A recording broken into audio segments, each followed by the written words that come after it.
Alright, Shamanko everyone. So today we're going to continue, and today we're going to talk about experiences that you might have had with money. So any direct experience you had with money that might have affected you negatively. So usually it was something emotional. So maybe wanting something but you couldn't afford it. Maybe your parents, you see a toy or something at the store or a candy bar, and your parents say, "No, we don't have enough money for that."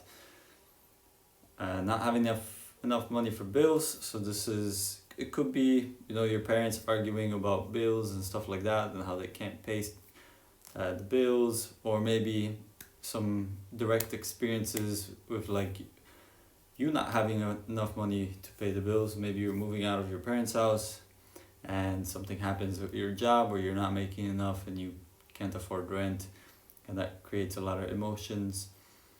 Any childhood trauma, so any fights about money, anything that's emotional and that's related to money. So yeah, there's not a lot to talk about. You should kind of understand this.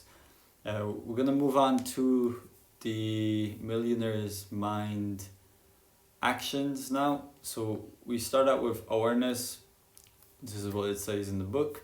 So any emotional incident around the topic of money, and you have to list them down. So anything that happened in your childhood related to direct experiences with money, anything that might have had negative experience on you.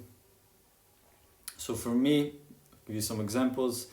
One was my father stealing my saved coins to buy himself alcohol. And I remember this experience really well because I remember I saved up these coins because I was trying to buy myself something, and then the next day they were gone. And and then my mom, she was screaming at my father because he stole the coins. Also, another really experience that I remember really well is we didn't have food sometimes. So when we were young, our mom, she would send us to the neighbors sometimes to get food or eat with them. And I remember one time my mom, she was like, "Okay, go to Magda's house," which is like it was our neighbor, and she will give you some food. And I went there. And I remember just like sitting at the table, and there was one of my friends, from this house eating too. And I just felt really guilty for some reason. I felt like I didn't belong there, like I didn't deserve this food. So that was, that was a experience that I remember, yeah. Also, mother buying unnecessary things. So like I said in the last one, when I went with my mother to the store, she would buy a lot of things, and it just made me really angry. And I guess that was kind of like a realization that, she needs to stop spending all that money. And then we move on to understanding. So once you're aware of all the past experiences, and you might have a lot of them, you have to write them down and list every single one. Then you start understanding them. So how have these experiences or incidents affected your mindset or your money habits? So started to steal things because I couldn't afford them. So this happened in my early teens. I stole a lot of stuff, and I eventually got caught for stealing like over $1,000 worth of clothes. And that was such an emotional experience because I actually I lost some friends over that because their parents didn't want us hanging out.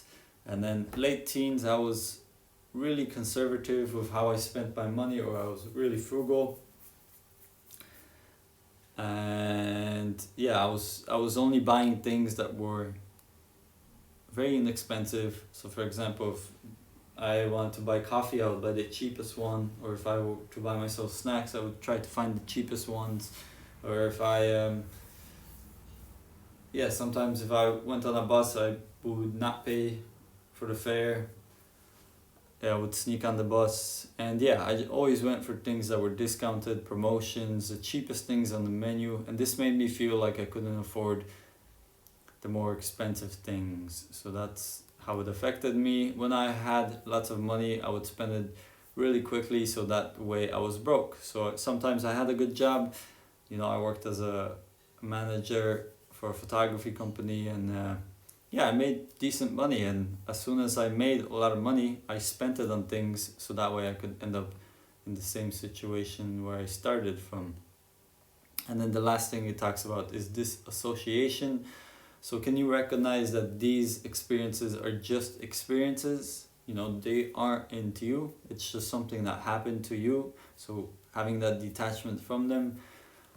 But they are not, they are not who you are. So like this guy, right? He's detaching himself from the experiences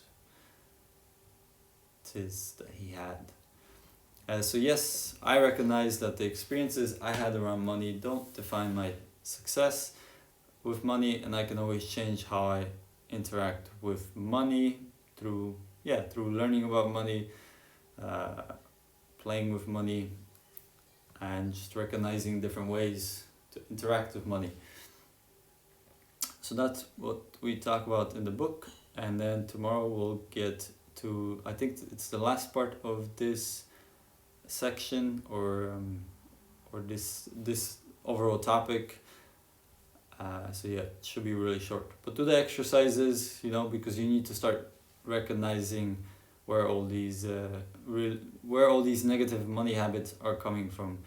So write down your history, any emotional experiences that you might have had, and it's definitely gonna unveil a lot of things to you, because the first time I did it, I was really surprised, because I never really thought about these things so deeply. So when I started to look back and see all my past experiences with money, it really shocked me, because again, I wasn't thinking about this, and I thought that this was just normal, like spending money like this was just normal. But now I see how chaotic my whole mindset about money was. So yeah, see you in the next one.